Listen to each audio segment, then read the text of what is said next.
I must say, reading the book, you say you're not an expert. The amount of information and the depth that you went into in all this different subjects is quite astonishing. And I think people who read the book will be absolutely amazed. And maybe we'll touch on that a little bit later on in the interview. What I'd like to do now, though, is to dive into a few of the specifics of the book to explain things that people new to the subject may not have come across. Now, in the book, you visited a Dr. Hilu, is it, in Spain? Yes. Is that how you pronounce it? Yes. And he practices cellular medicine analysis, I hope I've said that correctly, which seemed to be very beneficial in helping Joe. So could you describe what cellular medicine analysis, which I believe is also known as live blood cell analysis or even nutritional microscopy, is that right? Yes, microscopy. Thank you. And dark field microscopy? Yes. Is that right as well? That's correct. So it's known by all those different terms, but could you explain what it is and, kind of what it does? Yes, absolutely. Well, basically, a small drop of blood is taken from the finger and looked at under a very powerful microscope.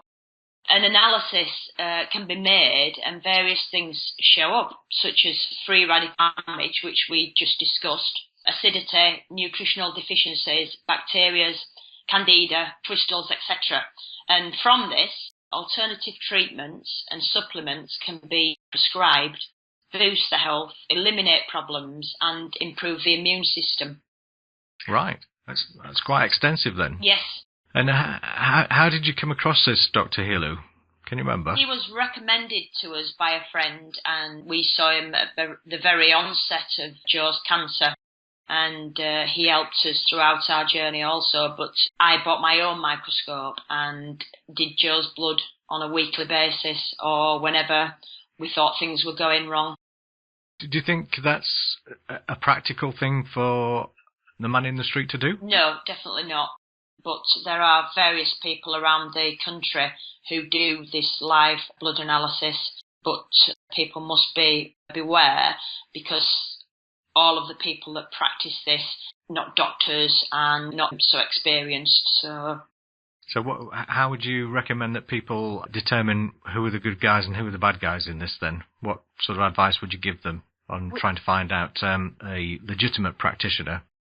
Right, that's a difficult question.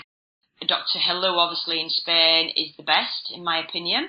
And it's a difficult question because without actually researching it myself and looking for another practitioner, then I couldn't actually say, because believe it or not, you don't actually need a qualification to carry out this live blood analysis.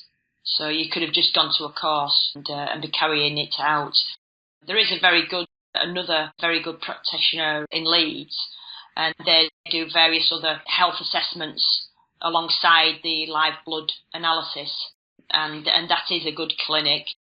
So that's something that you could look at, what else they're actually doing, and you could actually ask what experience they've had, where they have done the training, any satisfied customers or recommendations that they could give. That's my only advice, I'm afraid. That's good. So it's really basically dig into it and make sure that these people do have a legitimate background, have gone through extensive training and had practical experience and produced results then. Yes. I guess. Yes. Right, good stuff. So